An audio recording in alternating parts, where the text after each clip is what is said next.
No sé si els catalans som prou conscients del que se'ns ve a sobre després de superar la crisi sanitària.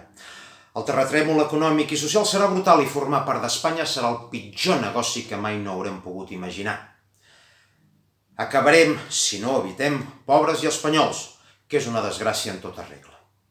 Per tant, en lloc de cercar i promoure iniciatives per tal de no avorrir-nos a casa, a veure si també comencem a pensar en què farem després de superar aquest mal tràngol.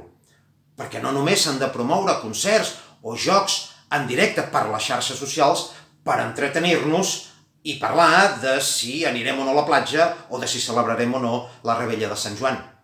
Tinguem una visió de futur més àmplia i invertim també el temps en planejar com podem desfer-nos d'aquesta entitat política putrefacta anomenada Espanya. El virus passarà, però si no espavilem, la pandèmia rojigualda ens farà desaparèixer com a nació.